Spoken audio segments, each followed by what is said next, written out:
the last I won't have this, only can sign the back page, I guess. sentence. It starts with Dan's name Okay. and tries to get out on in. Oh, yeah, that's a new saying. Okay. Now, I know why you put those in there. Because you want to make sure that I read them That's right. and catch you. That way you know that they've been read. I will fix that. I've caught up with you. Okay, Bob, is there any comments or suggestions? no Other than comments. that one little word that needs to probably be crossed out? I'll take care of it. Okay. I will accept the motion to accept the minutes. I'll make a motion. Motion made, and I will second it. All those in favor signify by saying aye. Aye. Aye. Opposed? Motion carried. The minutes are accepted.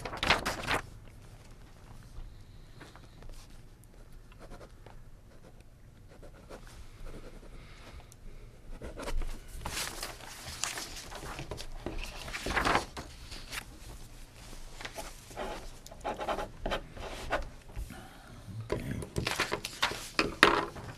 Given that, Thank you. we're almost right on time. The next item agenda, item number 3, is Rick Dacry, employee evaluations. Do you want to come up to Sure. the front, Rick, and we can go from there? At the last commissioners meeting, we talked about employee evaluations, and, I kind of brought the board, a little bit of what I wanted to do with the evaluations, and we discussed very, very briefly about what we were gonna do, and it was suggested that we bring Rick in to talk more about what we wanted to do with evaluations, and he has supplied us with, do you want the printed copy of the letter that he had sent, or do you have one? I actually don't have one with me, Okay. but,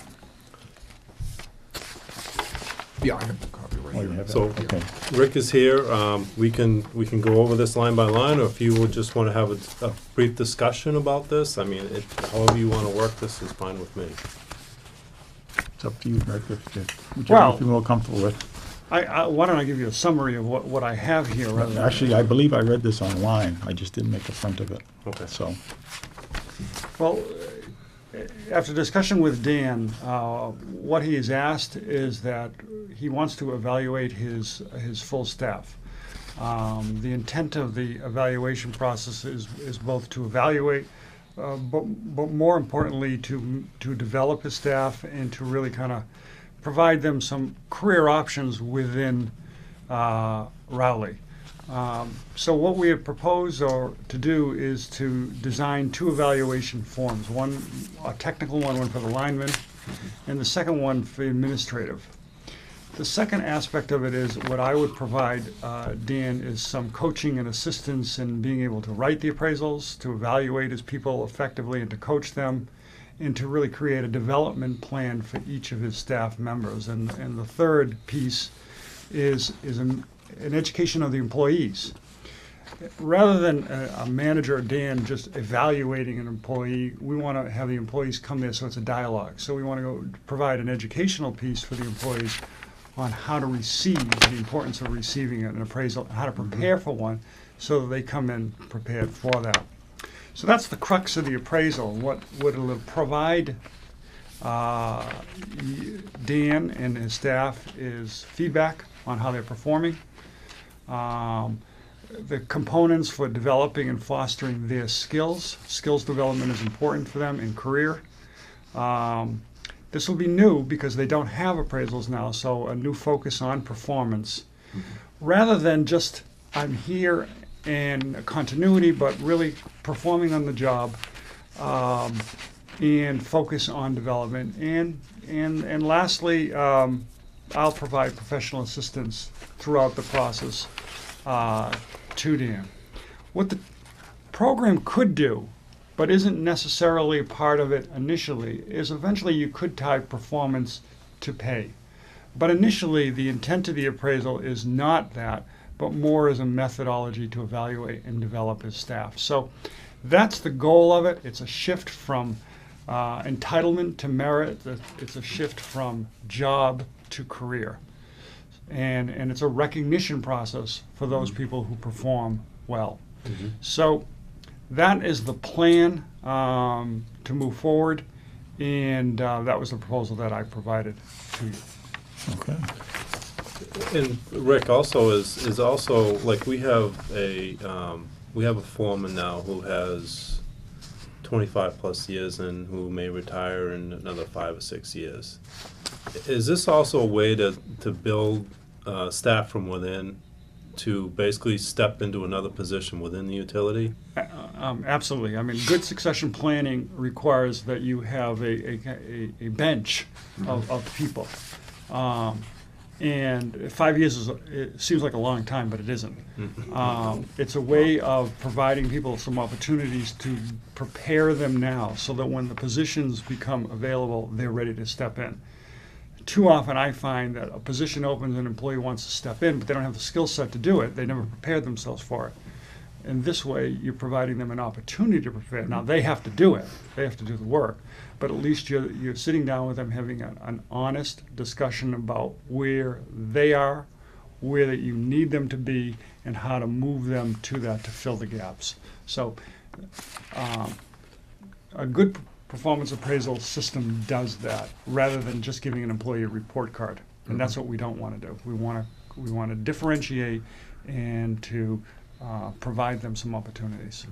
So it's a solid basis to create a whole cultural shift within the group towards a merit-based, performance-based system. Sounds- I don't- Go ahead. Go ahead, Bob. No, go ahead. I don't know how many times, I've gone through this, and you sit with an employee, you tell them you have to prepare for the next step.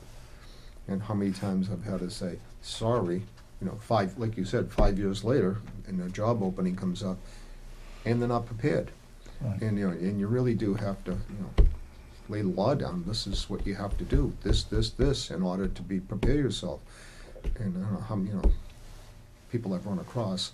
I have run across people that, as soon as you tell them, they go to school, they do this, they do whatever needs to be done. And this is one of the most important part of grooming somebody, especially for the future, and to bring them in, makes your job a lot easier. Mm-hmm. Yeah. And it's nice to be able to bring somebody up through the ranks rather than bringing somebody brand new on board. Well, it's a good thing. It's a good motivator for the rest of the organization. Helps morale, Right. and very frankly, it's cheaper for the organization to hire from within than to have to go out and recruit externally. Exactly. Yes. And you have somebody that knows the system, Yes. which that's an important factor. Yeah. Not necessarily in the day-to-day operation, but when there's times of trouble. Yeah. Absolutely. Institutional knowledge Yeah. is very important. I'm So, wholeheartedly for education and all that. I mean, I went through the 90s, and I went into a graduate program, and I had to learn all the skill sets for computers and everything else, and it helped me in my job. Sure. So, people Yeah. have to understand that. Just these are things you need to develop, personally.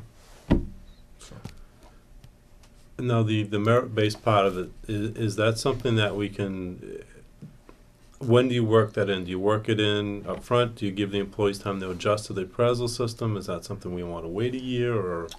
Well, that's a good question. I mean, if the merit system is if you're tying it into compensation. Mm-hmm. So we'd have to take a look at your compensation system and make changes to that. The appraisal itself, what we've suggested here, you can do with or without pay. So in other words, you don't have to tie dollars to that. But if you want to do that, then we need to take a look at your compensation system to do that. Okay. What we'll do here, as we discussed, is if you want to tie it to compensation, we can begin that process immediately. If you wanted to do that in the future, we'd be able to do that. If you never wanted to do that, this system will work for you. So that's another decision you have to make in terms of the pay issue. One of the advantages of not having it tied to pay, at least initially, is people are not thinking, well, what is this going to mean in terms of dollars? And Okay. so the focus becomes dollar-based instead of performance development-based. On the other hand, it's an added incentive that you want to do. Right. So there's a weighting process that you have to think of there. Okay. How do I want to weigh this down? And so we could tie it to comp, or we can have some discussion about it and then make a decision about whether you want to tie it to comp right away. Okay. But that's basically a decision, because right now the board does handle the monetary part of the, when we talk about raises for the employees. Mhm. The board does do that, so that's gonna be a decision for the board to decide whether they wanna work it into the appraisal system or the evaluation system, or do you wanna continue to do it as you are currently? And that would be basically, you would be entrusting me to look at the employees, do the evaluation, and then, give that merit raise, if the employee performed well. And basically not, I think as Rick and I talked about, setting a limit in a budget for the year, and that an employee who performed very well in the evaluation would get that limit, and not over that limit. So you could still set that percentage part of it, but, I would be able to take that and use that for the employee's evaluation. But what I didn't know, Rick, is this something that, should be done right in the beginning when we're doing the whole process? Or is it something that, we should, In this particular case, there's no shoulds. okay, In this particular situation, it's more of what works best for you and for the organization and your staff. We can do it all at once. And so a part of the process would be, what we'd have to do and then is take a look at your compensation system to be able to create a merit component to it. Marry that to this, and as part of the education process, we'd educate your employees in terms of how that fits into play. okay, It's an additional piece, but it's something that would fit into this easily. So now you're only going through one step in the education process. It's a significant change from what they're used to, but they are going through a change now. So that's your call. Then you have to figure out what are the dollars we're talking about, so that we can differentiate performance. So it's a budgetary issue, obviously. It's always a budgetary issue when you're dealing with dollars. But then it becomes an issue of how you allocate it based on performance. So what merits what percent, what merits a lesser percent, what would constitute nothing. So those are the kinds of strategic decisions you have to make, financial decisions you have to make. But clearly very doable. I guess it's a determination of what you, the board, want to do in terms of how you want to structure this process. mm-hmm.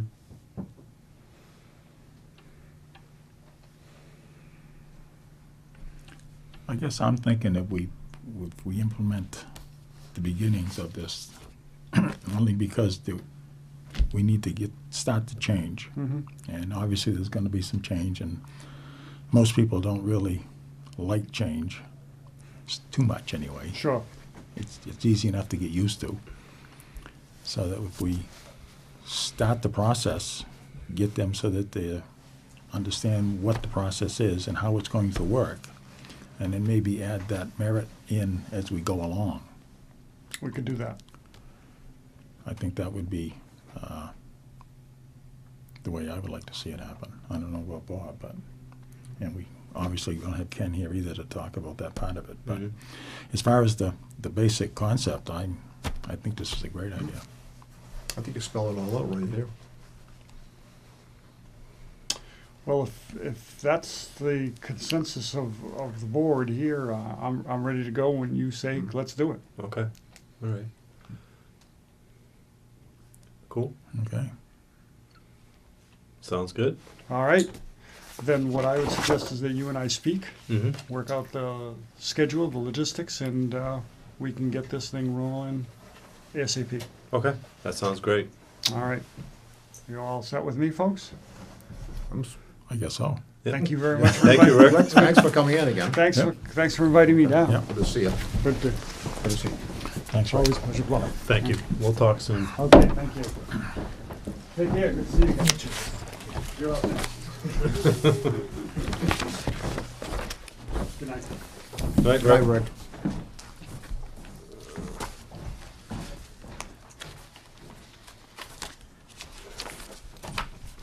I guess you are up next. Item number 4. We have you down for 7:40, but it's really not an appointment or a hearing, so we can bring you in. It's the Berkowitz Solar Project, and you're Douglas? Yes, sir. Okay. From, is it Astrum Solar? Yes, sir. Okay. Come on up. Douglas, if you don't mind, would you sign the sign-in sheet, please, for me? Sure. Thank you.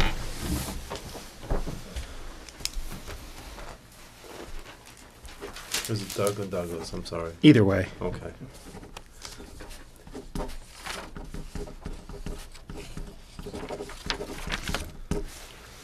You want my personal address?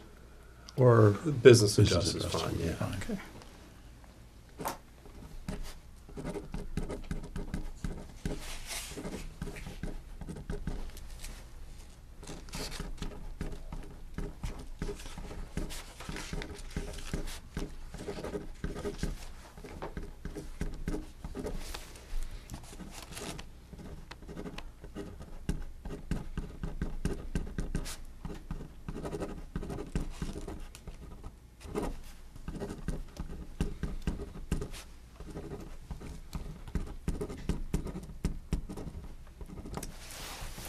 Thank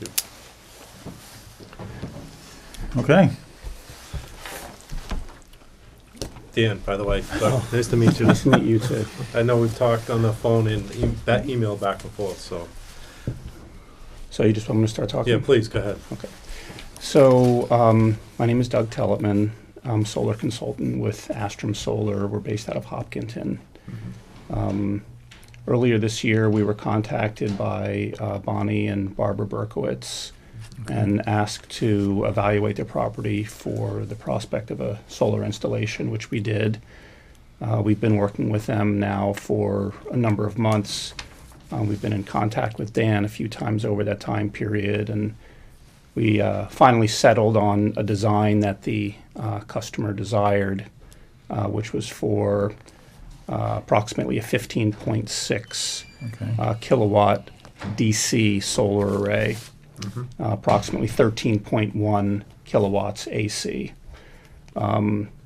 We were aware of your net metering policies, although the Berkowitzes informed us that they had some preliminary conversations with Dan regarding their ability to proceed with the project. This solar array will generate approximately 91% of the electricity usage currently on the property. And we're aware that the net metering policy for systems over 10 kW limits that to a lower number. So we're here today representing the Berkowitzes to see if there's a way that we can proceed with their project. You had mentioned in the email that they are looking to increase the buildings on the site. Well, they have a building on the site that's currently under renovation. It's a barn. It's according to the property records, it's about 1,500 square feet. That's under construction. I mistakenly said in my email to you that they're planning on making it into a residence. Their plans are actually to make it into an agricultural use facility, a barn for animals or whatnot. Okay. But it is going to be heated and cooled through electricity. And they anticipate that once that project is finished, their electricity usage will increase. Just based upon square footage, we think it'll increase by 20 or 30%. Okay. But that's figured in with your, It is not. oh, it's not. It is not. All that we used for their electricity consumption was their last 12 months based upon their RMLP bill. The issue that we have mostly is, especially with the residences, the usage right now is roughly 1,100 kilowatts a month. That was in October of 2013. Was about 1,100. I know it's it wa- gone from anywhere from 1,178 to 2,200, and I think it was July was 2,200 and 1,700 in Right. August. On the bill that they had provided us, the previous 12 months added up to a little over 17,000 kilowatt hours. Mhm. It was like 17,192, I believe. Yeah, and the system's capable of producing about 15,000 per Correct. year. Yeah, okay. It's difficult with a solar array because you're generating it in a time frame between 10 and 2 during the day. So those kilowatt hours, they're condensed into that time frame. And what I'm concerned about is the usage during that time frame. I know it's peak usage, but are they going to be able to use this amount of electricity in that between 10 and 2 during the day? Because what we see for usage here is 24 hours a day, 365 days a year. Correct. And we have to make sure that we're capable of handling that influx back into the system when, let's say, nobody's home at the residence, or they're not using electricity. All that 15 kW of solar is going to be coming back onto that system. Whether at the end of the month it's net metered and you don't see that actual, Right. kilowatt hour generated back to us, it still is, in the course of going back and forth during the day. So I think that's really a separate question than the one that we're dealing with. Okay. Because let's say that there the idea of backfeed energy and whether I'm assuming you're talking about like the local transformer, whether that can handle it. I think that's really an engineering question. Okay. That is, I assume, part of the interconnect review process. Right. So that, I think that most utilities kind of assume that all this energy potentially can come back, regardless of the customer's usage. I think you have to operate under what's the worst case scenario on backfeed. Right. So you evaluate that and look at, the capacity of the transformer and if it can handle it. You approve the interconnect, and if you can handle it, you don't. But I'm not sure that that question necessarily addresses this policy of the 40%. The question is, so if the system were under 10 kW, there would be no limit on what percentage of the customer's consumption it would be, right? Right, Or because to- that part of that is not in that. Right. Right. So, a 9.9 kW system isn't an issue. A 10.1 kW system is an issue, and so the customers, they're not looking to over generate. They're not looking to sell energy to the grid. They're not looking to, make money off of energy sales. Right. It's not a commercial venture. They want to generate energy that they're going to use. Whether they use it instantaneously or, they backfeed and, see how it turns out at the end of the month. We don't anticipate that there would be any month where there'd be significant overproduction. Okay. There might be some where there's a little bit of overproduction, but in the summer they tend to use, 2,000 plus kilowatt hours, Yeah. which we think they'll probably, not produce quite that much Okay. from their system during those months. But it's I understand that the light plant has its policies. On the other hand, I also understand that you have these folks that have lived in town their whole lives, Right. and it's like their lifelong dream to go solar. And I'm just here to see if there's a way that we can help them. Mm-hmm. The policy basically, referring back to the question that we were just kind of going back and forth about, it's a limit in there just so that we can avoid the situation of having too much coming back onto the system. Is it an issue? No, we can certainly engineer around it, whether we hang it, and I think we talked to Bonnie about this before, hanging a separate transformer just for her. That way, the customers on the street that are tied into that distribution circuit won't see that influx. It'll strictly go through the transformer and onto the primary circuit. So they won't see the influx of that solar going on and off on a sunny, cloudy day, because there is that influx. But, I'm sure that we can engineer around that. That's probably not an issue at all. It's just the policy, that's one of the reasons why it limits that percentage on the policy, is just for that reason. So it certainly we can work around it, that's for sure.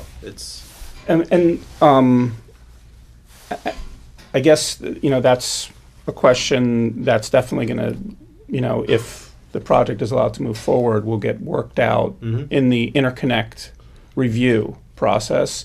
By general standards, a 13 kW AC, the most the system can pump out is 13.1 kW Okay. AC, which is, I think, what you care about. That's not a large system. No. And we've installed over 1,000 systems in the state of Massachusetts, and probably 20% of them or so on the residential scale are that size. And I don't think we've ever had a problem with that being too big for the local transformer to handle. But if it is, it is, and that would be an issue that I think would need to be addressed kind of separately. What is the solution? If the solution is, well, the transformer can't handle it, we need to upgrade the transformer or hang a dedicated transformer, who would bear the cost of that? And if it's the customer, then that would be a decision they would have to make. Okay. I think what we're trying to accomplish here tonight is to say if everything works out and the transformer can handle it and that's not an issue, we can move forward with the project and get to the point of submitting an interconnect application to you, knowing that the project will be able to move forward if everything works out from an engineering perspective with the utility. Because I don't think there's any way we can answer that question. Either you or us can answer the question right now without really examining it. Right. Now, your biggest block of energy is going to be created during the summer months, correct? Yes. Okay. Most of the power will be generated in the summer months. In the daylight, naturally. Yes. Naturally. And then in the winter months, there's going to be a decrease in what you generate, correct? Yes. Okay. Do you know how much the difference is? So if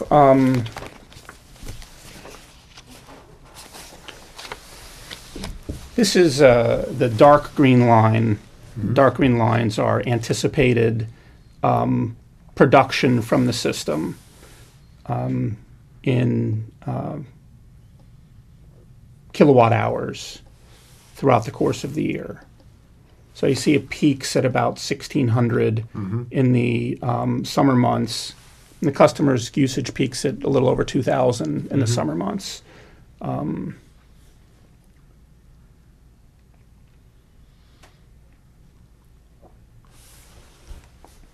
I'm assuming this lighter green is about the 15? Well, what that is, that's the customer's annual usage averaged out. That's Yeah. what I thought it was. Okay. Yeah. So, which is about 17,200 17, yeah. kilowatt hours. So the amount that would be, the excess would be in the summer months. That would be what would be coming back. Well, I don't think there would be necessarily an excess, because in the summer Oh, that's right, yeah. You're they were talking using about 18. 2,000. 2,200 Yeah. in July, in August, I think it was. Okay, so For the year month. round, all this is reducing what they're buying from Raleigh. Right. It never really works. the end of the year, you are totally correct. You probably will not have anything, a credit from Raleigh Lake back to the customer. But on an hour per hour basis, there's always going to be some delivered and received kilowatt hours. Always, Right. no matter how big the system is or what, because the customer is not always home. If they leave for a few hours, they go on vacation for a week. That system will be on regardless. So there always will be that, back and forth kilowatt hours. We just have to make sure that we engineer our system in order to handle that influx of those kilowatt hours when, if in case, like worst case scenario, the customer's not home and they're generating all that back to us. So, but you are right, probably in the end of the year, you probably won't see, they may have a customer bill, I think they're shooting for 0, but I don't know if it'll get there or not. Based upon this system, if their consumption remains the same, they shouldn't end up at 0. And if they increase their electricity consumption, they're certainly not going to end up at 0. Okay. As you said, they increased, 30% maybe? Well, it's that's just a guess. Guess. But they've got this big barn that that they want to build out, and it's going to have lights and heat, and Sure. and it's going to be all electric.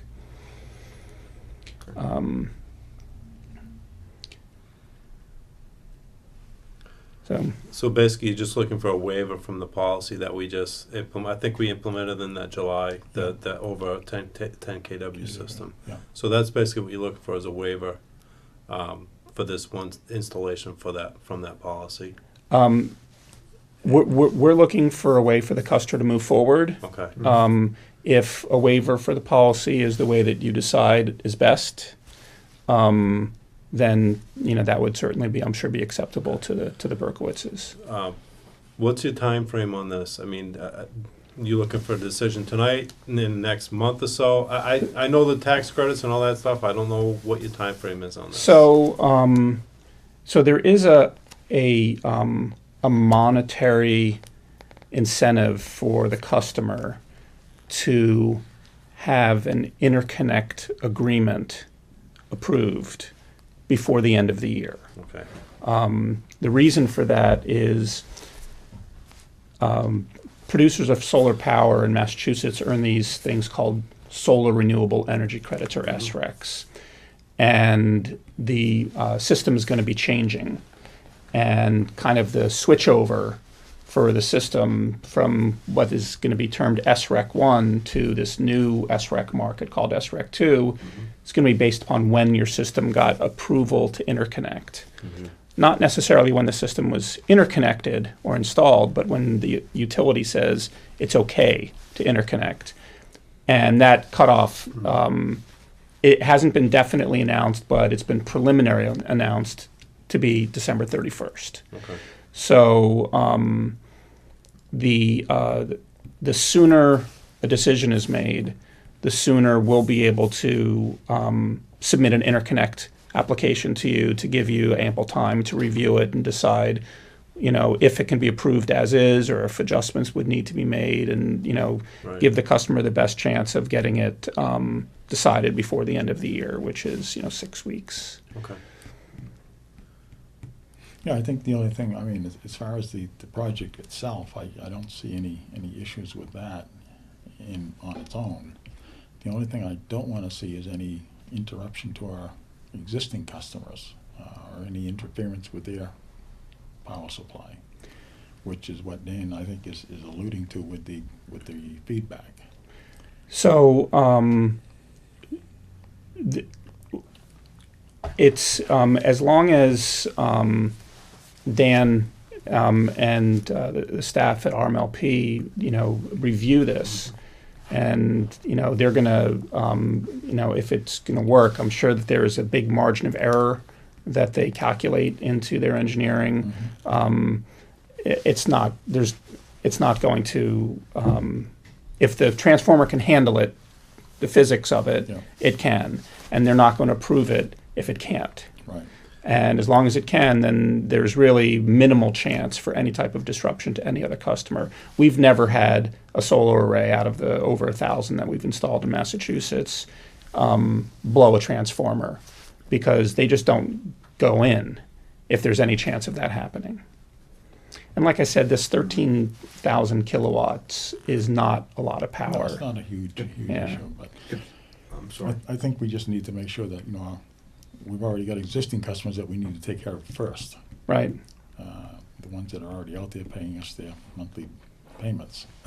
Right. So we don't want to interrupt their supply. As far as the project itself, on its own, I mean, I have no problem with that. If they want to put in solar, more power to them. Literally. Literally more power to them. That's right. But, my only concern would be Yeah. if there was any interference with the system itself. We can, I'm sure, I know we've talked to Bonnie about this before, because she has been in the CS before, about adding a separate transformer just for her service. And that would basically take care of our concerns as far as, generating back onto the line. That transformer is gonna go both ways.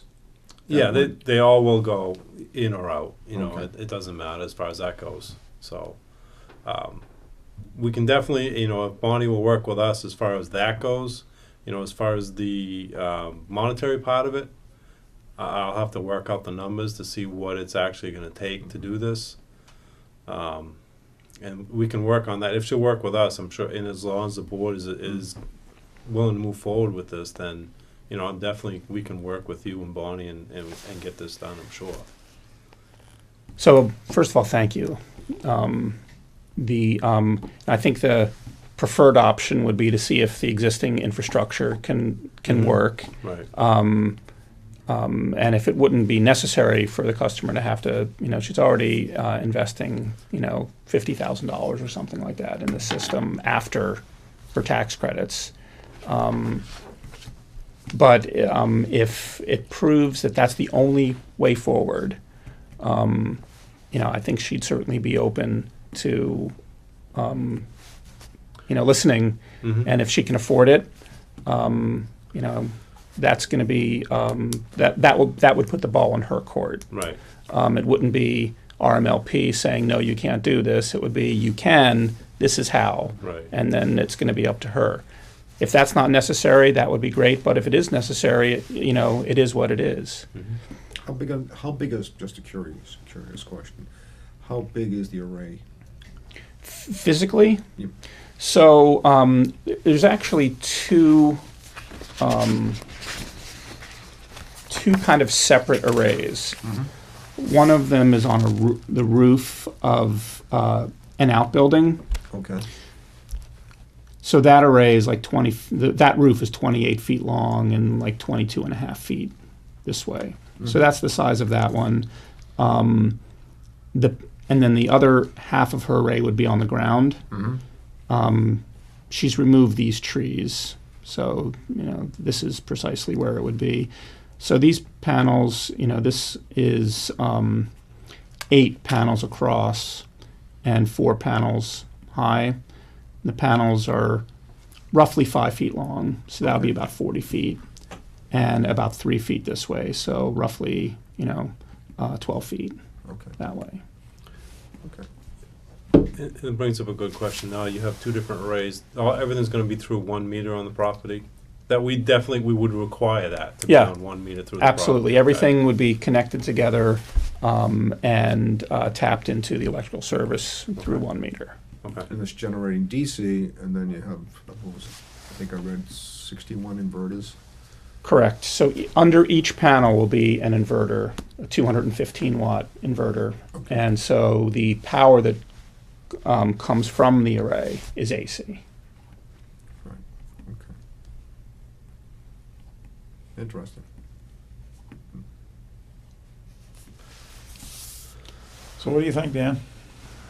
I'm willing, if the board is willing to just kind of accept with just making a little bit of an exception with the policy for this array, then Well, definitely I'll, This is obviously a new issue for us. We just passed the policy limit, probably in July, I think July, it I was. think, We of this actually, year. We knew this would be coming along, so we were trying to get ahead of the curve, if you will. But I think we've set that figure. I'm not sure what it's based on, but obviously, we need to figure out if it's gonna work or not. Mm. So I think this would be a good time to find out. Okay. Just a piece of information for you if you find it valuable. You know, the state kind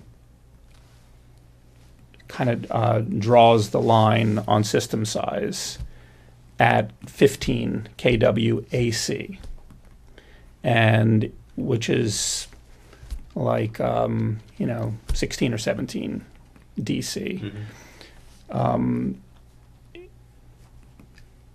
And if you're above that 15 kW AC, they don't subsidize the project because they consider you not a residential project, regardless of whether you're installed at a residence or not. Right. If you're under 15 kW, they do. And I think the reason the state used the 15 kW AC number is because like 95% of all residential systems will fall within that that limit. Whereas if 10 kW, you end up excluding a lot of residences that have good roof space. Mm-hmm. If you see that this keeps coming up, one possible solution you might want to consider is just changing that To 15. 10 to 15 and clarifying in the policy that it's AC. Mm-hmm. And I think that the issue will come up a lot less. And it also insulates the utility to, there's laws in the state that say you can't unreasonably restrict someone's ability to install solar. Mm-hmm. And if you're using the same dividing line at 15 kW that the state's using, it's going to be a lot harder for someone to make the case that your policy is unreasonably restrictive. But that's just, kind of besides the point. But I think that if solar catches on in Rowley, and it has in a lot of communities around the state, I think you're going to run into this a lot if your policy divides at 10 kW. So We'll have to look into a revision maybe. of Yeah, the and policy that's not itself. a big issue. I mean, No. the 10 we passed a number of years ago. Yeah. And I mean, basically, everybody was capping it at 10 at that point. right. What we were looking at was cogen units. I think that Honda thing came out, and they were gonna cogen, and so that's when we passed that Right. policy to come up with the 10. But, yeah, as long as it doesn't affect the system, I mean, that's my Mhm. biggest concern. Well, So, it- and obviously, if it's working other places, it's probably gonna be okay, other than we need to do the engineering to make sure. Right, and that's definitely what we can do. I can work with Doug and we can definitely figure that part of it out, as long as the board doesn't mind, moving forward with a system like this. That's kind of going against the policy we just set, so. No, I understand. As long as we're okay with that, then we can definitely engineer around the whole. Well, we can kind of use it as a prototype. Yeah. For us, I mean, for our system, basically. And we can go from there. And Okay. tweak whatever we have to tweak. If we find out it doesn't work, then we put it back in, that's all. Yeah, I mean, it's as simple as that, so. And if it doesn't work on paper, we're gonna tell you that, and it's not gonna fly anyway, probably. I wouldn't expect anything different than that. Right. So, at least if it works on paper, we have somewhat of a comfort feeling that it's gonna be okay. Right. Well, that's the nice thing about physics, Yeah. is if the calculations don't change. So,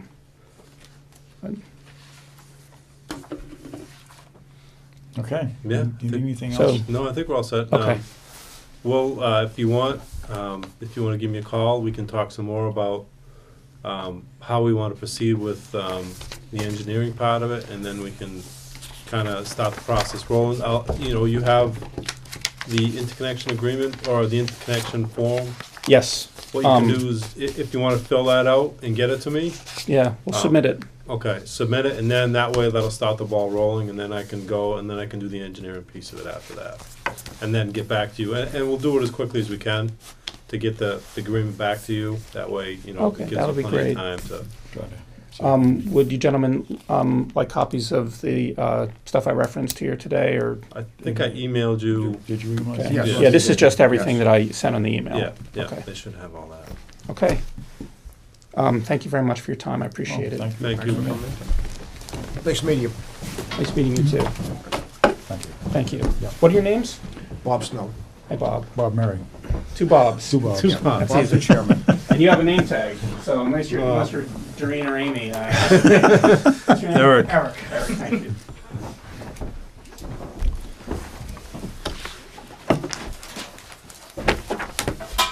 Okay, while we're working on solar,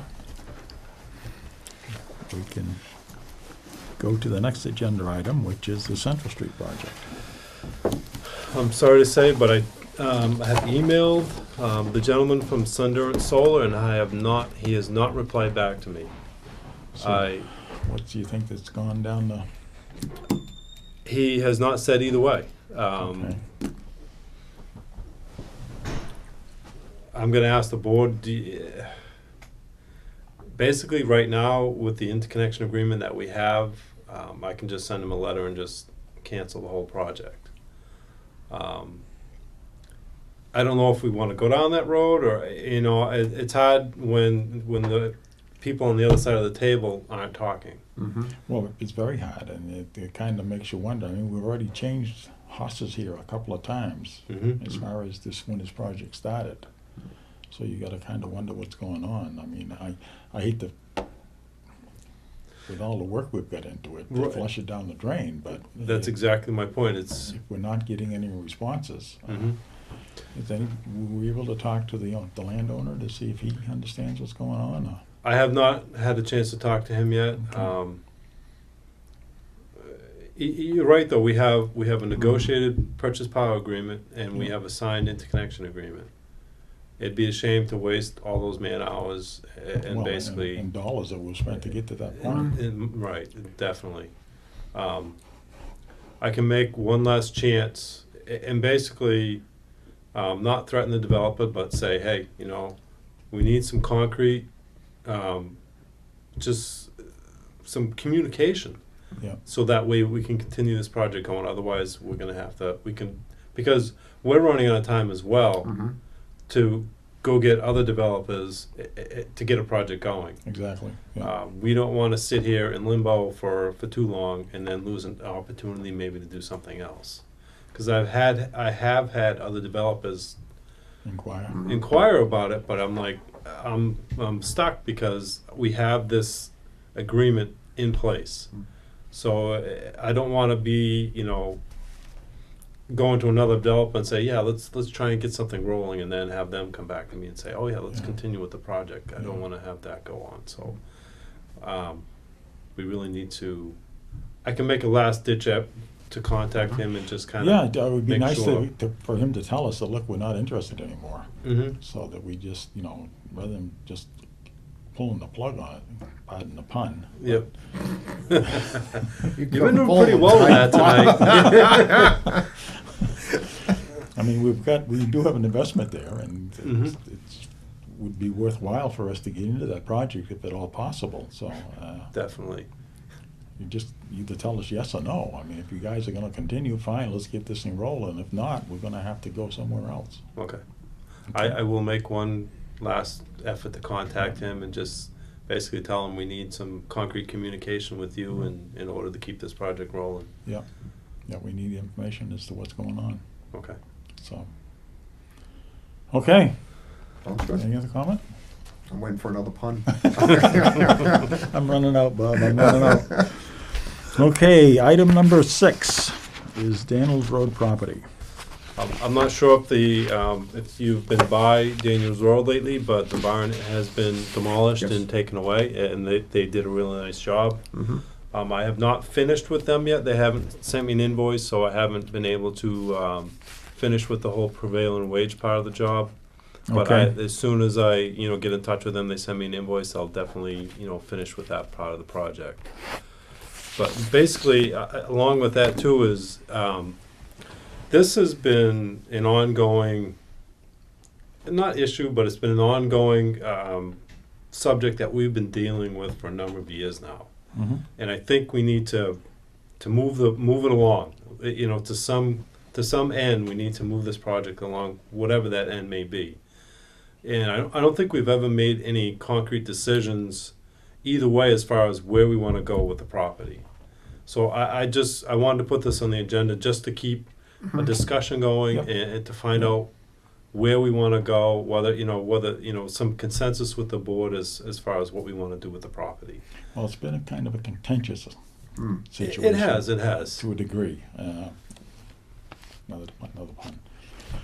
But it's, I actually had somebody suggest to me, Mhm. I think the last time we discussed it, came to me later, and mentioned something about a safe house for domestic violence. That, So, I mean, I think there's probably somewhere out there a use for the property. Mm-hmm. Now, as the light board, I really don't want to be the driving force for this. Right. I mean, we should own the property, and we should maintain ownership of the property. But if we could get somebody else to do the work, to do something like that, either it's low-income housing, or the safe house, or whatever it might be, somebody like the housing. Now, the reason it got kind of dragged down at the housing level, the low-income housing or the elderly housing, Mm-hmm. was the fact that the state was going to try to change the requirements for mhm. those projects. They were Right. going to consolidate them and put them under a supervision of 1,500 units or something, blocks, Right. after the Chelsea deal. Mm-hmm.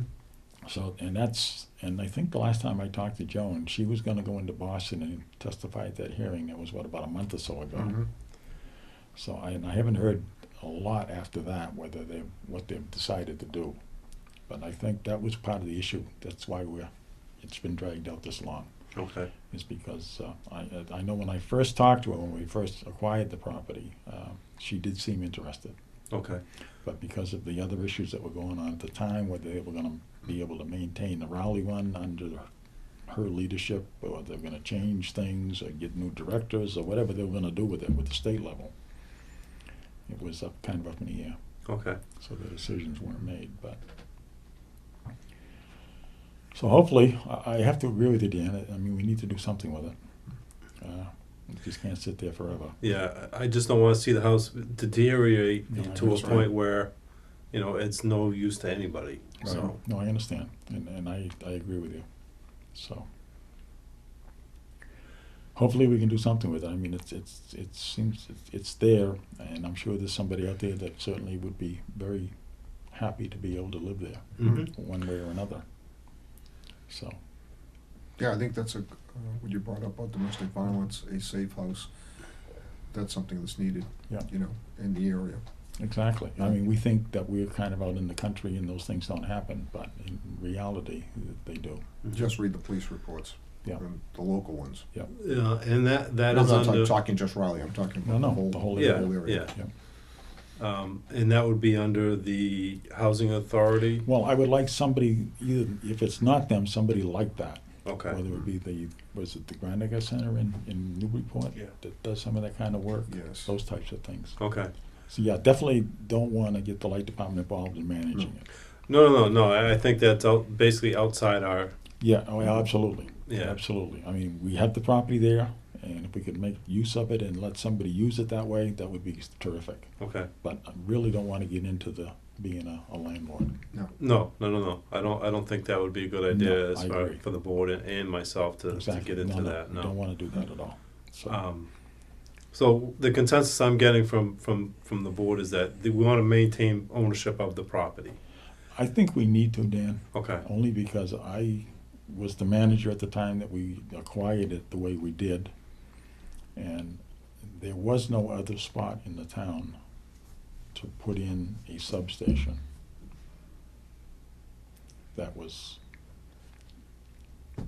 even that one wasn't ideal. We do own another piece of land on Route 1. That one, I think we can develop. It's going to be a little bit tricky in that the thought was when we purchased it that we could use the road in behind that went out into the gravel pit that's behind there. Yep. But I noticed that that's been blocked off by the granite company. So and it seems to me that that belonged to the Ipswich Country Club, the right of way on that roadway that's out there. Yeah. I think that was the Ipswich Country Club. So I don't know how it got blocked off by the granite company, but. And that one's not ideal because it's really not too level. Okay. I mean, it is next to the transmission line, but Yeah. if you start following that transmission line, if you walk it someday, you'll find there's very few spots where you can actually put something. Right. So, and they're just not making any more land. No. Nope. So I think we need, and if we need to expand the facilities, we've got land there. If we need to expand the substation, we've Okay. got land for that. I mean, I think we just need to, at this point in time, we need to hang on to it. So I guess what I'll try and do is contact Joan again to see leads on her part as far as people who may need the property, a safe house. Yeah. Maybe she has some leads that she can give me that we can move forward and find an organization as a use for the house, and then move forward with a license lease agreement Mhm. with that Yeah. with that organization, and then we can Right. go from there. Yeah. Okay. Yeah, I think, and if it doesn't work out, then we can dispose of it later if we have to. Okay. So, I mean, I just assume not do it now and then say 10 years from now, oh my God, we should have kept it. Right. Right. I understand, like you said, they're not making any land anymore, so, And, what you have is what When you you, got. when you start looking, there's a lot of hills from that area there to the Ipswich line. It does nothing but go up and downhill. Mm-hmm. It really does. It goes up. And actually, I had a guy want to give me some land on Route 1 at the time we were putting it together, up behind Adams Mall. And there's a beautiful flat spot up there. But from up there, you can see Topsfield. And he had an ulterior motive. I mean, what he wanted to do was build a road there. And if in order to get a road up there to bring the equipment up there, you'd have to put in a switchback all the way up the hill. Oh, boy, yeah. And he loved that because then he could develop the rest of his land up there. So it just didn't, it wasn't suitable for us. So, and it's the same when you cross Route 1. It goes downhill and it goes into a swamp. Yeah. Yeah. And then it's just up at the other end beyond that, it's all through the cornfields. They come out and up on I'm always afraid of, Downfield. being up high, an area like that, like you said. It was because- lightning. That was Well, one- lightning, yeah, lightning That is was one one of my thing. first concerns when I said, But I remember "Oh my God." Hurricane Bob, when Hurricane Bob came in, everything below 100 feet was fine. Everything above 100 feet, 150 feet was all damaged. Yeah. Remember that? That was, that was the darndest storm. Yeah, no damage down below, up above, It came high. Mm-hmm. So, just raised havoc with us. okay.